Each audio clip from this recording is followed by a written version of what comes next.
ようこそコツアス鉄道チャンネルへ。 JR 東日本では現在横須賀線総武快速線向けに老朽化したそれまでの E217 系を置き換えるための目的で新型車両のスカレンジ君を導入中です。ところで E217 系がどんどん解体されている様子を見て皆様は何か疑問に思ったりすることはありますか？それはなんで他の路線へ転用されないのかというところ、新車の導入で大量に置き換えられた車両としては近年京葉線、埼京線、横浜線、南武線で走っていた205系や京浜東北線の209系、総武線の209系、E231 系などがありますが、これらは元の路線での活躍を終えた後、国内外を含めた他事業者への譲渡も含めて多くの車両が第2の活躍場へと移動しております。しかし E217 系はその全数が引退後解体。なぜ E217 系だけがこのような事態になっているのでしょうか？今回の動画ではなぜ E217 系は引退後全て廃車解体処分となってしまっているのかについて、ウプ主の想像も踏まえながら解説考察していきましょう。それでは本編へどうぞ。E217 系の概要。 E217 系は横須賀線総武快速線で運用されていた国鉄から引き継いだ113系の置き換え用として1994年8月に登場した JR 東日本の直流近郊型電車です。試運転の後1994年12月3日より営業運転を開始し、1999年11月までに11両編成の基本編成51本と4両編成の付属編成46本の計745両が製造されました。当初は大船電車区と幕張電車区に分散して配属されましたが、その分散配置は2006年3月のダイヤ改正でなくなり、この時鎌倉総合車両センターへ集約されています。なお幕張電車区は導入当初の名称であり、導入後に幕張車両センターへと名称を変更しており、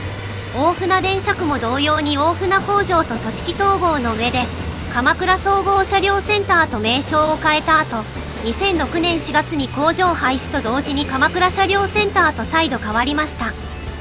そんな E217 系の一番の特徴として挙げられる事柄に何といってもその車体構造。その車体構造は前年に量産車がデビューした209系の車体構造をベースとしたもの。しかし近郊型電車にもかかわらず通勤車両と同様の4ドア、そしてロングシートの車内を採用したことが特徴で、特に片側4扉という車体構造については3扉が中心の近郊型電車として初めてのことです。3ドアでボックスシートが中心だった113系に比べて年々激化する混雑を大幅に緩和することへ貢献しました。ただし基本編成の千葉寄り3両だけは引き続きボックスシートが設置されています。システム、機器関係も209系をベースにしており、GTO 素子 VVVF インバータ制御装置を採用。インバータ制御の採用と誘導電動機の組み合わせでパワフルな走行性能を実現できることから、過負荷前提でモーター1個あたりの定格出力を 95kW としています。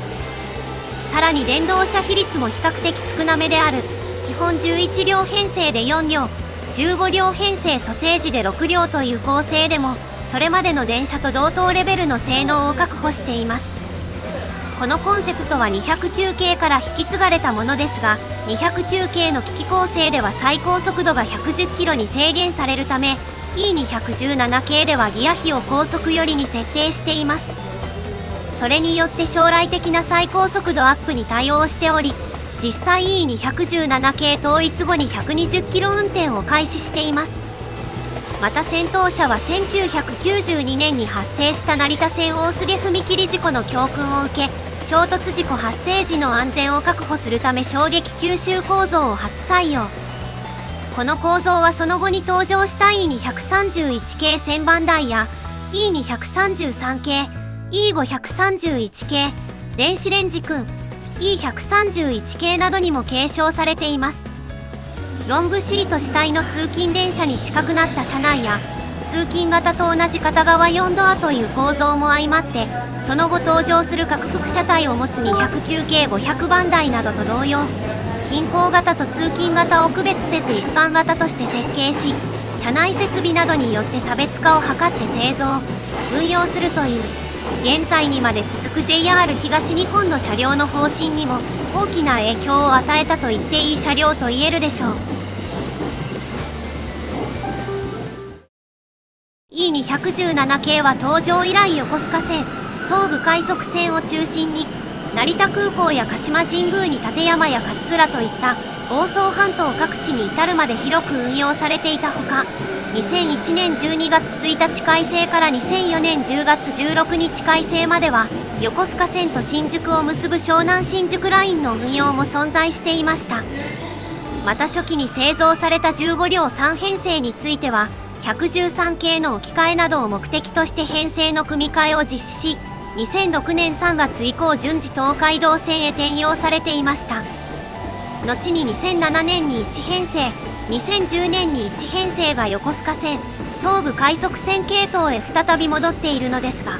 2012年に湘南新宿ライン増発による運用数増加に対応するため、2007年に戻っていった1編成が再び東海道線へ転用され、2015年3月まで東海道線でも走っていたのです。また2007年12月から2012年7月にかけては、老朽化した各種電子機器類を新品に交換する機器更新工事も施工して、その時明るい帯色に変更。20年以上にわたり横須賀線、総武快速線を中心に走り続けていました。しかし老朽化が進行したことを受けて、2018年度に後継車両となるスカレンジ君の投入が決定。2020年6月より後継のスカレンジ君が順次配属され、2020年12月よりスカレンジ君は順次営業運転を開始。これを受けて2021年に入ってから E217 系は順次廃車が進められるようになりました。ところで予定では2024年までにスカレンジ君が導入され、E217 系は全車両が引退するということになっています。しかし2021年から2023年にかけての一時期、2回ほど廃車のペースが著しくスローになった時期こそあったものの、2021年に E217 系の廃車がスタートして以降、長野総合レストランや大井工場内の重機のレストランにて、不要になった E217 系は次々と重機のご馳走となっている状況です。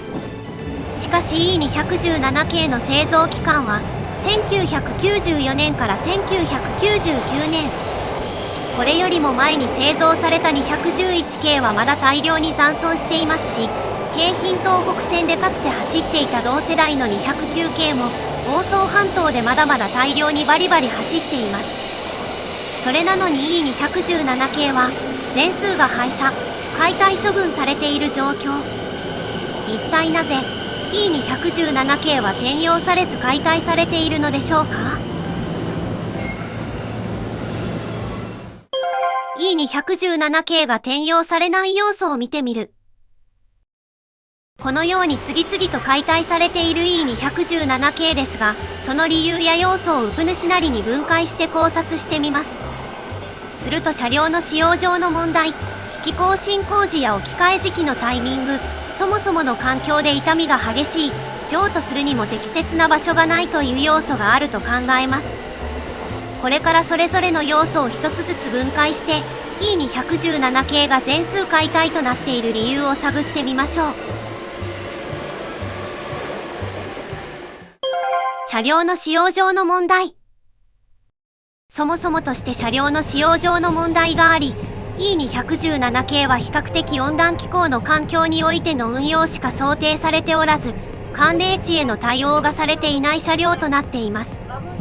そのため東海道線への投入も当初想定されており、実際に東海道線で運用されたこともあるのですが、基本的には横須賀線、総武快速線系統での運用のみ。もしどこかへ転用するとなった場合、JR 東日本の地方線区は大抵の場合寒冷地対応設備が必要で、これに対応するための改造が必要となってしまいます。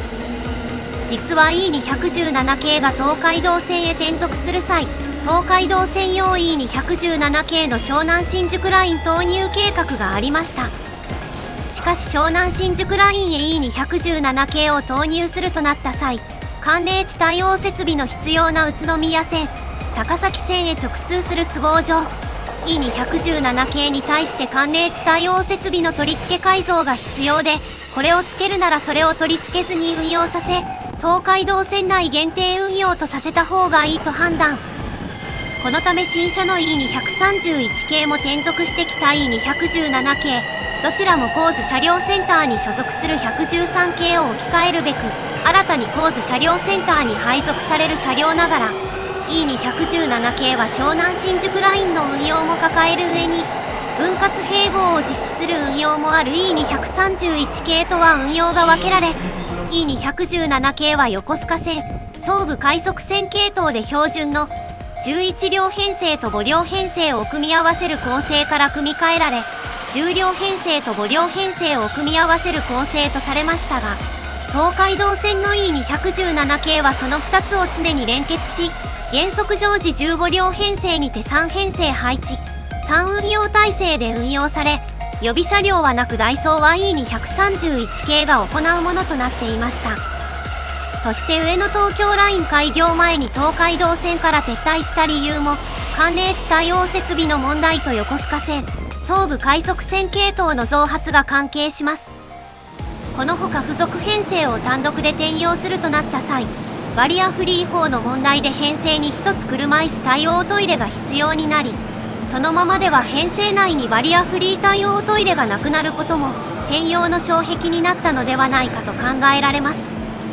また単編成化の改造を行うにも交代の構造の関係上、E217 系も含む209系以降の車両について、営業用車両における中間車の先頭車化改造は避けられているようで、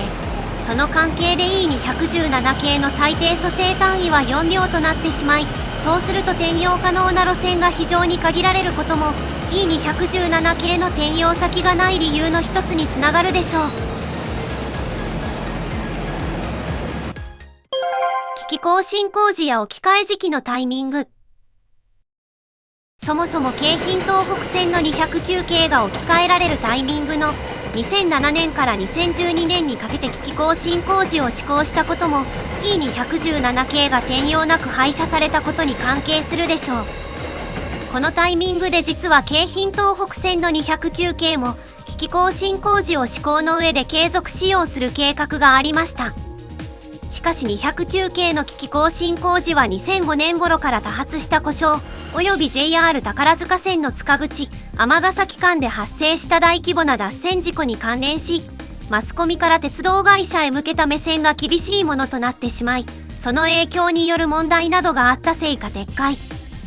一転して209系の全数を故障に強い E233 系へ置き換え、幅広車体で新しい500番台を京葉線へ転用させる以外、209系は全車廃車、解体する計画と変わった経緯があります。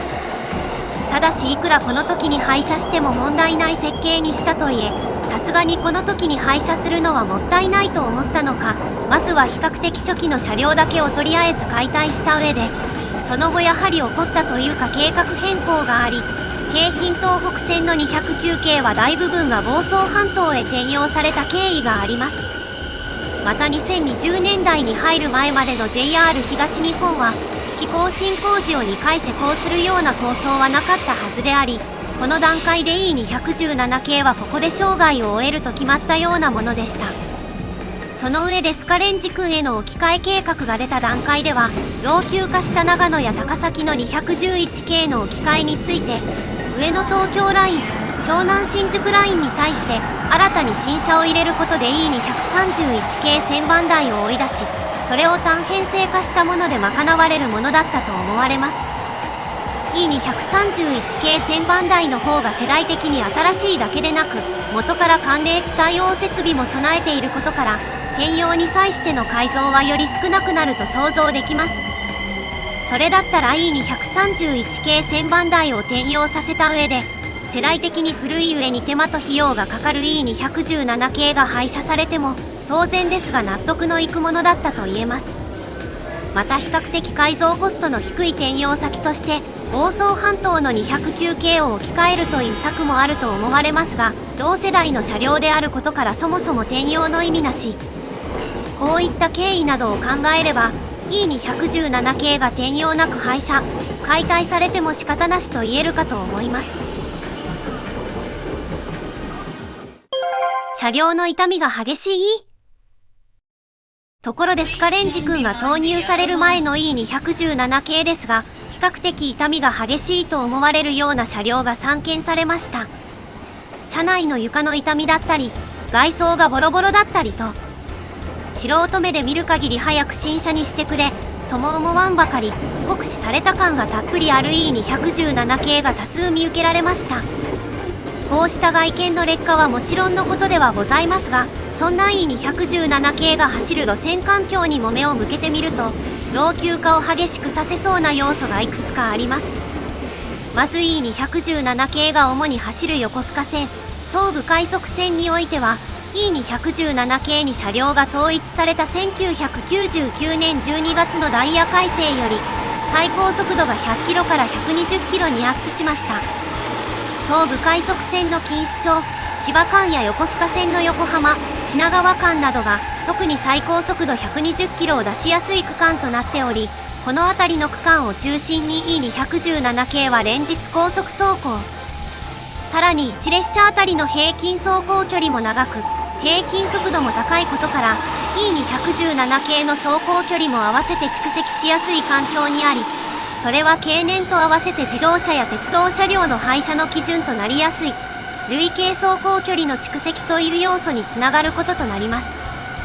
さらに走行環境でいうともう一つ重要な要素があり、それは塩害の影響を受けやすい区間を走行区間に含むこと。横須賀線の田浦、久里浜間及びその付近や内房線、外房線などといったそもそも海沿いの区間もそうですが、意外と重要なのが品川、錦糸町間の近く間、東京トンネル、総武トンネルの近く間について、長年海水を含んだ湧き水による腐食問題に悩まされており、これはトンネル構造物そのものの腐食問題だけにとどまらず、使用車両の塩害による老朽化問題にも直結しており、E217 系もその煽りで床下機器などの老朽化が深刻だったと考えられ、ステンレス製だから塩害の影響を受けにくいと思いきや、実際それらを指摘する労働組合の文章もあるようです。当然ながら車両保守現場の皆様は非常に頭を悩ませ、大変な苦労をしながら日々の輸送を支えていたと思われますし、このような塩害に悩まされている状況となっている以上、E217 系に対してわざわざ費用をかけて他路線へ転用させるのはあまり得策な判断とは言えないのではないでしょうか。そもそも横須賀線と東海道線の両方で走っていた113系ですが、東海道線の方が主軸路線で先に置き換えられると思いきや、先に置き換えられたのは横須賀線の113系でした。これも塩害による問題があると考えられ、このように考えると割と自然なのではないでしょうか。譲渡するにも適切な場所がない。このような要素から JR 東日本管内での転用は絶望的ですが、では他の会社へ譲渡するという線はどうなのでしょうか。これも主に3つの理由から、少なくとも日本国内では誰も欲しがらないと想定できます。この主な3つの理由ですが、車両規格の問題、最低蘇生単位が4両という問題、バリアフリー法の問題という要素に分解できます。まず車両規格の問題です。日本の在来線の中では比較的広めに作られている JR 在来線ギリギリの車両限界で作られている E217 系は地方の私鉄にとってはかなり大きなサイズです。それはどういうことなのかというと、地方の私鉄では E217 系を走らせられないということ。地方私鉄は全長18メートル級の車両が基準の規格であるのに対し、全長20メートル級の車体サイズというのはもちろん引っかかりますし、通常車体幅は大きくても 2800mm 程度が限界のところ、車体幅 2950mm という横幅もかなり広いものとなっております。つまり車両サイズという問題で、そもそも E217 系が地方私鉄で走れないのです。次に最低蘇生単位が4両という問題です。地方私鉄は2両から3両程度の編成長が多い中で、E217 系の最低蘇生単位は先ほども説明したように4両。しかも先頭車化改造は JR 東日本の基準としてなるべく避けるべき事柄のようにもされているため、改造で3両や2両に縮めるということも実質不可です。最後にバリアフリー法という問題ですが、これをクリアした鉄道会社であっても E217 系にはトイレがある都合上、もしトイレを生かして E217 系を継続使用する場合、比較的ちょうどいい4両付属編成を使用しようとした場合、1両に1箇所はバリアフリー対応トイレの設置が必要というバリアフリー法の基準を満たすことができなくなります。なので譲渡するにしても基本編成から短縮するか、付属編成を改造するかして対応する必要があり、これももしかすると譲渡の際の障壁になるでしょう。ちなみにこのような厳しい制約を乗り越えて E217 系の譲渡を JR 東日本に希望した鉄道会社が1社だけあります。それはインドネシア中央ジャカルタ市に本社を構える PT クレタコミューターインドネシア。 KCI はインドネシア国内の PT インカで生産している自国製の国産新車の調達が間に合わないことを理由に、増発や既存車を機械目的で E217 系の譲渡を希望したのです。しかし KCI による E217 系輸入計画は結局、インドネシア政府が申請を却下したことにより頓挫。一時期スカレンジ君の投入ペース以上に残存していた E217 系は、この頓挫を受けて再び廃車が加速することとなったのでした。なお KCI による E217 系成就計画とその頓挫した理由は、すでにこちらの動画にて詳しく解説をしております。概要欄からアクセスすることが可能ですので、本動画をご視聴くださった後にぜひご覧ください。そんな E217 系はすでに基本編成、付属編成とも、その残存数は各10編成を切っております。スカレンジ君も年度内には導入を完了すると思われ、それに合わせて E217 系も年度内には完全に引退すると思われます。どうか最後まで何事もなく、安全にその使命を全うしてほしいものです。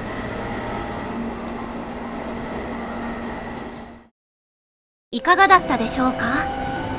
今回の動画をご覧いただいたことによって、なぜ比較的新しそうに見える E217 系が次々に廃車、解体されているのかについて、温暖気候向けの車両とされたことやバリアフリー法絡みなど、車両の使用上の問題が第一にあること、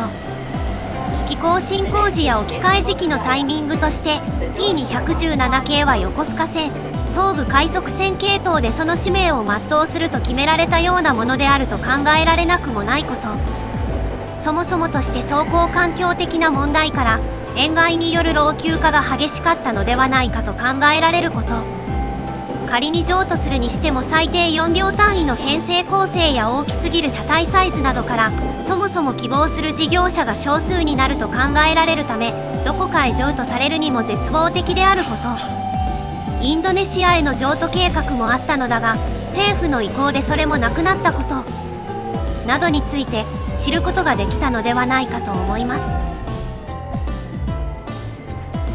この動画が参考になったと思った方は、ぜひ評価ボタン、コメントをお願いします。